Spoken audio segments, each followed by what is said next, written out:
Steve Millington and I were just chatting about the growth in our community, which is, well, stellar, I guess is a good way to put that. We'll get to that too this morning. I happened to see it yesterday and I copied it off, but it went to the copy machine instead of my regular printer, so I didn't find it again until this morning. Bill Colley with you on Top Story as well on News Radio 1310 KLIX and newsradio1310.com. Tomorrow morning, one of the medical professionals will be with us from Tripp Family Medicine here in Twin Falls. Likely Dr. Tripp or one of his associates, and it's an opportunity for you as well. If we've got open phones, you can call if you've got a health issue or something else that's bothering you, and you can chime in and get some free medical advice. And we also wanted to point out the doctor's office still looking for new patients, and often they can see you on the same day if you call in the morning with an issue. That's 8:30 until 9 o'clock. We do it every Wednesday, and remember, life's too short not to feel good. So, Steve, do you want to start with the population, and then we'll get into some of the politics? We talk, and they may not be completely separate from one another. And you but hope all these newcomers are Republicans. yes, and if they're not, tomorrow night, Wednesday night, at the Twin Falls County Planning and Zoning Conference Room, we have our monthly Republican meeting. Starts at 7 o'clock. Come on over. We will properly introduce you to Republican politics and see to it that you are immersed in the Republican idea. Okay, let's go back to. There was an article that I picked up out of the Idaho Statesman, and it's apparently population estimates have been surfacing the last few days as of December 31st, 2016. Some interesting things. The state of Idaho added about 30,300 people from July 1. I gave you the wrong dates. Don't start throwing rocks at me, but from July 1 of 15 to June 30th of 16. So I was off by 6 months. Sorry about that. Two counties, Ada County with 10,600 and Canyon County with 4,600, grew more than half of the total population increase in the state of Idaho occurred in those two counties. In addition to Ada and Canyon, only 3 Idaho counties grew by more than 1,000 people. Bonneville County, which we know as the greater Idaho Falls area, Kootenai County, which is Coeur d'Alene, and Twin Falls County. Now, when you look at that, Twin Falls was in double digits, right? Yes, we were in double digits, and the I think it was like 1.9 or just under 2, I think. But a huge increase in our population, and some interesting things that I picked up on. Counties that had decreases in population. Clark County, which is over in the far eastern side up by the Montana border. You might remember Du Bois if you're going up I-15. Very cold. Yeah, that's Clark. And then an Idaho County, which is central Idaho, stretching from Oregon on the west, clear over to Montana on the east. Lemhi County, which is Salmon Chalice area. And then 2 other counties that kind of took me a little bit by surprise. Gooding County and Lincoln County. Now, Lincoln County is basically Shoshone. The change in Gooding County was minuscule in its decrease. It was not gigantic. It was less than 100 decrease in Gooding County, but it was still a decrease. So we had, it gets reported that way. But when you look at the changes in Idaho, and they're estimating now that Idaho's total population had grew 1.8%, we are now pushing 1.7 million people. That's up from 1.56 in 2010. So we're seeing a pretty significant increase. And keep in mind, our next census report doesn't come out until 2020. June 30th of 2020, I think, when we all have to fill out our census reports and send them in. And on this kind of growth, Idaho could be looking at 1,750,000. Now, don't get on a runaway, but that's a huge increase from 2010 numbers. It only seems to be accelerating. And The report also said that Idaho is one of the fastest growing states in the nation. And we talk about being welcoming communities and all. We are. There's a guy, I Give think me a it's break. Professor Joel Kotkin, writes for the Orange County Register out of California, and he was detailing how the coast is wealthy, but the highest unemployment rates in the country are in the Imperial and Joaquin valleys. The interior valleys of California. They're coming here now because, and they are Republicans. They're coming here because they just have They're no economy there because it's been strangled by the environmentalists. and and uh, and the Democrat leadership in the state of California. Um, this morning on I can't remember. It's called One Political Agenda or something. Sorry, I read too many of those things, and it was refreshing for me to hear you say that you sent something and then it didn't go to the printer; it went to some other place, and you couldn't find Copier. copier. Yes, the copier. Guess what? That's refreshing. But you're Technology is you're not my way strong you're suit. way too young to be making those kinds of things happen in your life. We've got a short break. More coming up with Steve Millington. He's the chairman of the Twin Falls County Republican Party. Lots of action going on as people line up for political races coming up next year. I wanted to point out before we get to our telephones, we'll get to our caller in just a moment. I've been sharing with you for a long time on air about our friends at Waddell and Reed here in Twin Falls, one of the oldest investment firms really in the country, in the sense that after 80 years in business, people ask about success. Well, 80 years in business, I guess you could say, is a marker of success. Waddell and Reed is also one of the oldest firms to offer mutual funds. Waddell and Reed owns and manages two mutual fund families, and they're going to invest by a conservative nature. I wanted to mention as well that it's a planning approach because they're trying to work with your individual needs and goals and build proper expectations. Waddell and Reed helps build plans around those goals. It also will help you manage money. And at Waddell and Reed, they take planning personally. Steve Millington in studio with us. It's 35. It's coming up on 8:44. Bill Colley with you as well on Top Story on News Radio 1310 KLIX, newsradio1310.com. Caller, you're on the air. Thank you. Appreciate it. I wanted to ask Steve a question. What is it going to take to get our politicians to start living our Constitution? The state Constitution specifically says that they would fund public schooling, and it also specifically says that there would be no debt. Garvey bonds are a debt, and the school bonds on the county level means that the state is not completely funding our schools. How can we get that solved without having to take them to court? That's an interesting question, and you may recall back in 2006, I think it was, that there was a lawsuit pending filed by one of the smaller school districts. I want to say Horseshoe Bend, but don't quote me on that. I could be mistaken on that. And that lawsuit was progressing through the Idaho court systems, and that's when Jim Risch, who was the acting governor at that time, because we had a vacancy, and he took over as governor before Butch Otter showed up, and he began to run for Risch ran for the United States Senate. They passed a law that said we're going to change the sales tax structure. We're going to increase the percent of sales tax, and the state is going to begin to more heavily fund public schools. And the factor involved in that was that, just like you said, the Constitution says fair, equal, and adequate. There's three terms that they use there: fair, equal, and I don't know what the other one is.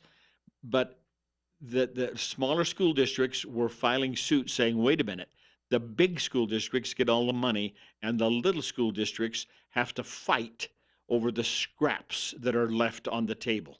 And so that's when they changed the funding mechanism for Idaho schools, and the state began to take on a much larger responsibility, portion of funding for schools.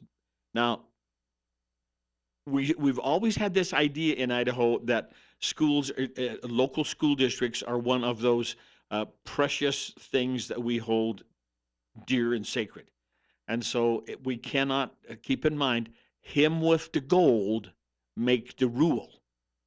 So if we give all of the funding responsibility to the state, then as a result of that, the state is going to make all of the decisions concerning our local schools. Well, we're not quite ready to accept that at this point, which is a good thing in my opinion, with some caveats.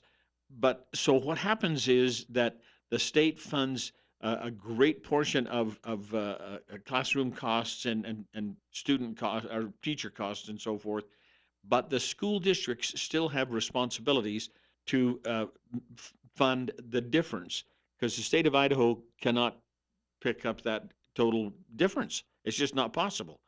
Now, the fact that in March, second Tuesday of March, we had um, school bond levies, let's see, override elections and bond levies in the state of Idaho, there was almost $750 million. If I remember right, only one of those levies statewide was rejected. Every one of those passed. Well, not with the exception of the one. I can't remember who it was that failed on that one. Well, got a couple of notes. I want to thank him for the call. Sherry Ibarra is going to be in town today. She's visiting this afternoon, so she's trying to get responses from people on education funding. In my church, we have something called subsidiarity, which means most decisions should be made at the local level because people at the local level know best how to make them. And maybe we need more devolution in all of this so people can do that. The other part, when he brought up the fact that the state is not supposed to be borrowing, if even if the governor signs the transportation bill, if someone then, I'm wondering if that's the case, that it's unconstitutional. If someone files a lawsuit, could that then stall any road repairs? Now that I do not have an answer to. My first response is that's unlikely because the Garvey bond issue originated back, I want to say, 10 years ago when we filed our first batch of Garvey bonds, and that was a huge number. It was like It's a little bit like going to a payday 7 or 8, lender. You're yeah, expecting money from the federal government, so you borrow and then you use the federal money, to pay off your note. expecting that the federal money will always be there. Yep, that is going to pay off your note. And if it doesn't, then the state of Idaho is responsible to pick up that balance on that funding and on that debt. I'm sorry, on that debt. The advantage to something like a Garvey bond is we don't have huge amounts of excess funds coming in, so we can do a Garvey bond funding. They're going to do the first $150 million is to fix the I-86 corridor from Nampa just past Caldwell, and that's a $150 million bill, and then they'll come up with the Department of Transportation will find other major issues to fill up the other $150 million.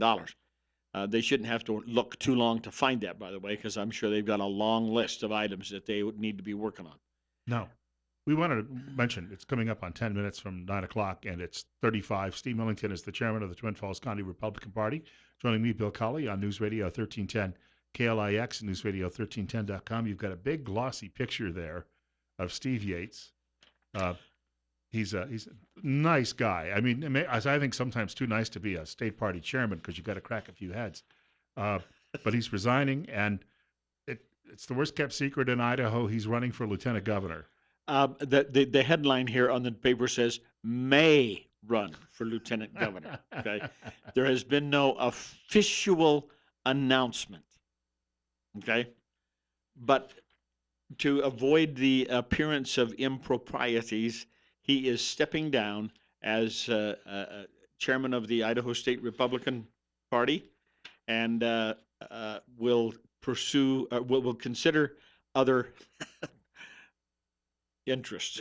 Well, it's pretty much a given fact that his quote other interests will include There's a run for the lieutenant governor's three other position. candidates announced. There's three, and there's a fourth one Marv, in the right? in the background. We have Marv Hagedorn from Meridian. We have Kelly Packer from McCammon, Idaho, and she's currently Hagedorn is a state senator. Kelly Packer is a state representative, and then we have a former Janice state McGeehan. representative, Janice McGeehan from Idaho Falls, and we have another former representative, Melinda Schmeiser from Caldwell. So we now have 1, 2, 3, 4, 5. I've had the shepherd's pie at Janice's pub. in Idaho Falls, and highly recommend it. And if you can come up with that kind of recipe, she might be the person to come up with a recipe for Idaho. Now wait a minute. Is that an endorsement on my That's an part? endorsement. Yeah, no. Yeah. But that's okay. Let me give you the thing that I like about Steve Yates is his overview of state issues. And this comes from his training and background from Washington, D.C., when he was a national security advisor to Vice Dick President Cheney. Cheney, right. Dick Cheney. And I've heard him made comment in a meeting that here he is sitting in the Situation Room at the White House, and he's got all of these people, and he looked around the room and he said, "What am I doing here?" But he learned to view things in a broader scope, a broader perspective. And he uses the term, we need to understand our policies and then take, if they're not what we want them to be, we need to fashion them so that the policies will push us or lead us in the direction of optimal usage for state government. And then once you get those policies in place, we need to create an action or actionable approach to fulfill those policies and see to it that we continue to move the state in a positive direction towards the successful conclusion of our policy objectives. And he says, first we have a vision, then we have policies, then we have an action plan. Those are not items common to most politicians. Um, they don't visualize things out longer than the next general election, and so most of their policies do not extend over a lengthy period of time. Therefore, the policies never get implemented as we would like to see them. Action plans are pushed by legislature because that's where the funding comes from, and so we need a comprehensive leadership package to put all of these things together so that we can see exactly how the world, according to Idaho, is going to look down the road 5 or 10 years. And Yates has a innate sense of visualizing that and saying these are the things we need to be pushing in the state of Idaho. I wanted to point out one other quick note today. Something called inlander.com has a story today about, and it's not alone, Reason Magazine out of Washington, which is from the Cato Institute, has mentioned this. The Washington Examiner, they've been hammering Governor Otter for days now because he vetoed the cosmetology bill and he vetoed the civil asset forfeiture bill. But Insider.com says here are his arguments. Otter argues if you're selling drugs, you should be afraid of losing your property. And on the cosmetology bill, it says Otter's biggest objection was to an amendment that allowed the board to retroactively reinstate an expired license. So it may be on technicalities that he vetoed these bills, not necessarily on, but boy, is he ever, is it Vito Barberi from up north? Yes. Has just been dragging the governor over the coals, saying, if you can't claim you're for liberty if you don't follow these bills. And it's interesting that those kinds of bills, now the asset forfeiture thing, as the bill is currently in place, law in the state of Idaho, the asset forfeiture thing gives law enforcement personnel much more latitude than many of us would be comfortable with. If the assets were used in the commission of a felony, like you are drug running and you're using your automobile to haul the stuff around, okay, seize the automobile. But this idea that they can go in and seize everything else, your home, your personal property, wait a minute, that's a little overreach. Now, Grant Lobes has said that they do take things for evidence, and then if you're cleared, you get them back. Get it back. But according to what I've been reading in a survey by the Times News, that's not always what happens. Or it takes so cockeyed long for you to retrieve them from the law enforcement agencies that they basically have become old, dilapidated items. And they say, wait a minute, we could this case is still on appeal. Therefore, we have to hold all the evidence until all of the appeals have been exhausted. Well, good gracious, you and I both know that could be years before they can release all that stuff to you. So, the asset forfeiture thing, I would like to sit down with the governor and have a long conversation about that. Um, the cosmetology thing, I just, you know, that happens anytime that we give bureaucrats rule writing capabilities. If we're going to do those kinds of things, then let's identify them by law, not by some regulation.